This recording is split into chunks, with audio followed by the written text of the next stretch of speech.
திடீர் பணக்கார யோகம். இன்றைய உலகில் பணம் என்பது மிகவும் முக்கியமான விஷயமாகிவிட்டது. பணம் இருந்தால் எதையும் சாதிக்கலாம் என்பது இன்றைய சூழ்நிலையாகும். பணம் என்பது குறிப்பிட்ட சிலருக்கு எளிதில் கிடைத்து விடுகிறது. குறிப்பிட்டு பார்த்தால் பலருக்கு அவ்வளவு எளிதில் பண வரவு ஏற்படுவதில்லை. ஜோதிட ரீதியாக யாருக்கு எளிதில் பணம் கிடைக்கிறது? திடீர் பணக்காரனாகும் யோகம் யாருக்கு உண்டாகும் என்பதனை பற்றி இங்கு தெள்ளத் தெளிவாக பார்ப்போம். பொதுவாக பொருளாதார ரீதியாக சிறப்பான பலன்கள் ஏற்பட ஜனன ஜாதகம் சாதகமாக இருக்க வேண்டும். ஜனன ஜாதகம் சாதகமாக இருப்பது மட்டுமின்றி கோச்சார கிரக சூழ்நிலையும் சாதகமாக இருந்தால் தான் பண வரவு சிறப்பாக இருக்கும். அதைவிட மிக முக்கியமான ஒன்று என்னவென்றால் ஒரு ஜாதகத்தில் யோகங்கள் இருப்பது முக்கியமில்லை. யோகத்தை ஏற்படுத்தக்கூடிய கிரகங்களின் தசா புக்தி நடக்க வேண்டும். தசா புக்தி நடப்பது கூட முக்கியமில்லை. அந்த தசா புக்தி பொருளாதார ரீதியாக ஏற்றத்தை ஏற்படுத்துவதற்கு வழி வகுக்கக்கூடிய தசா புக்தியாக இருக்க வேண்டும். அதனை பற்றி விரிவாக பார்ப்போம். ஜனன ஜாதகமும் தனயோகமும். ஜென்ம லக்னத்திற்கு 2ஆம் வீடு தனஸ்தானமாகும். 9ஆம் வீடு பாக்கியஸ்தானமாகும். 10ஆம் வீடு ஜீவனஸ்தானமாகும். 11ஆம் வீடு லாபஸ்தானமாகும். பொதுவாக வீடு வாகன யோகத்தையும் அசையா சொத்து யோகத்தையும் உண்டாக்குவதற்கு வழி வகுக்கக்கூடிய ஸ்தானமாக 4ஆம் வீடு அமைகிறது. அதுபோல 5ஆம் வீடு பலம் பெற்றிருந்தால் பூர்வ புண்ணிய வகையில் பொருளாதார ரீதியாக யோகத்தினை அடைய முடியும். நவகிரகங்களில் தனகாரகன் என வர்ணிக்கப்படக்கூடியவர் குரு பகவானாவார். குரு ஒருவர் ஜாதகத்தில் பலமாக அமைய பெற்றால் பொருளாதார மேன்மைகள் எளிதில் உண்டாகும். ஒருவர் ஜாதகத்தில் மேற்கூறியவாறு 2, 9, 10, 11 ஆகிய பாங்கள் பலம் பெறுவது முக்கியம். அதுமட்டுமின்றி இவர்கள் 6, 8, 12 இல் மறையாமல் இருப்பது மிகவும் முக்கியமாகும். 2, 9, 10, 11க்கு அதிபதிகள் ஒருவருக்கொருவர் பரிவர்த்தனை பெற்றிருப்பதும் ஆட்சி பெற்று பலமாக அமைவதும் வலிமையான தனயோகத்தை உண்டாக்கும். குறிப்பாக 4, 7, 10 ஆகிய ஸ்தானங்கள் கேந்திர ஸ்தானங்கள் ஆகும்.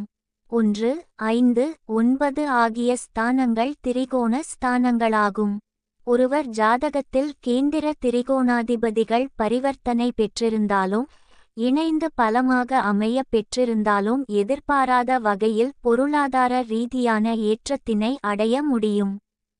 பொதுவாக ஒருவர் ஜாதகத்தில் 3 கிரகங்கள் ஆட்சியோ உச்சமோ பெற்றிருந்தால் அந்த ஜாதகர் எவ்வளவு ஏழ்மையான நிலையில் இருந்தாலும் சமுதாயத்தில் சொல்லக்கூடிய அளவிற்கு ஏற்றம் உயர்வினை என்றாவது ஒருநாள் கண்டிப்பாக அடைவார்கள். 4ஆம் அதிபதி பலமாக அமைய பெற்றால் கிடைத்த பணத்தை வைத்து சொத்துக்கள் வாங்கக்கூடிய யோகம் உண்டாகும். அதுபோல ஒருவர் ஜாதகத்தில் எந்த பாவம் பலம் பெறுகிறதோ அந்த பாவத்தின் வழியில் தாராளமான பணத்தினை அடைய நேரிடும்.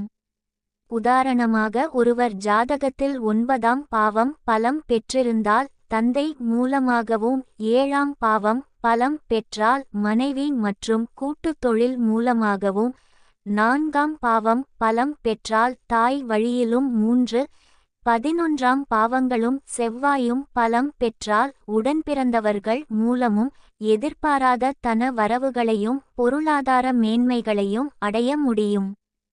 கோச்சாரமும் தனயோகம். கோச்சார ரீதியாக ஜென்ம ராசிக்கு ஆண்டு கோள் என வர்ணிக்கப்படக்கூடிய குரு பகவான் 2, 5, 7, 9, 11 ஆகிய ஸ்தானங்களில் சஞ்சாரம் செய்யும் போது பண வரவு திருப்திகரமாக இருக்கும்.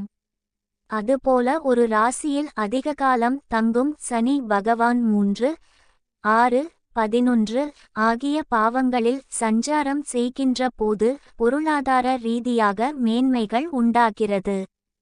தசா புக்தியும் தனயோகமும். ஒருவர் சம்பாதித்து அத்தியாவசிய செலவுகள் செய்வதென்பது தனயோகமாக கருத முடியாது. சம்பாதிப்பென்பது அவர்களது அத்தியாவசிய செலவுகளுக்கு அப்பாற்பட்டு அபரிமிதமாக அதிகப்படியாக சேரும் பணமே தன யோகமாகும்.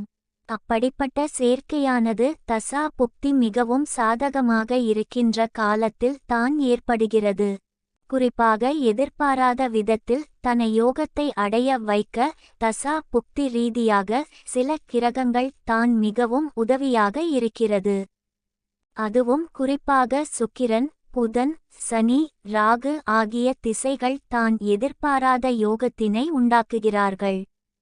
குறிப்பாக சூரியன், சந்திரன், செவ்வாய், குரு, கேது ஆகிய திசைகள் நடக்கின்ற போது தன வருவாய் ஆனது ஒரு சீரான தாக இருக்கின்றது. அதுமட்டுமின்றி நேர்மையான வழியிலும் நல்வழியிலும் பல பொது காரியங்கள் செய்வதற்கும் வழிவகுக்கும் திசையாகவே விளங்குகிறது. ஆனால் ஒருவருக்கு கேந்திர திரிகோண ஸ்தானங்களில் சுக்கிரன், புதன், சனி, ராகு ஆகிய 4 கிரகங்கள் அமைய பெற்று அந்த திசையானது நடைமுறையில் நடைபெற்றால் திடீர் செல்வந்தராக கூடிய அமைப்பினை உண்டாக்குகிறது. பொதுவாக 3வது திசை பெரிய யோகத்தினை ஏற்படுத்துவதில்லை. உதாரணமாக சனியின் நட்சத்திரமான பூசம், அனுஷம், உத்திரட்டாதி ஆகிய நட்சத்திரங்களில் பிறந்தவர்களுக்கு 4வது திசையாக சுக்கிர திசையாக வருவதால் சுக்கிரன் பலம் பெற்றுவிட்டால் எதிர்பாராத தன யோகத்தினை சுக்கிர திசையில் அடைய முடியும். அதுபோல புதனின் நட்சத்திரத்தில் பிறந்தவர்களுக்கு சுக்கிர திசை 3வது திசை என்பதால் பெரிய யோகத்தினை ஏற்படுத்த இடையூறுகள் உண்டாகும். சந்திரனின் நட்சத்திரத்தில் பிறந்தவர்களுக்கு ராகு திசை 3வது திசையாக வருவதால் அனுகூலத்தை ஏற்படுத்துவதில்லை. அதுவே சனி பலம் பெற்றிருந்தால் காலம் கடந்து வரக்கூடிய சனி திசை பெரிய அளவில் யோகத்தினை உண்டாக்குகிறது.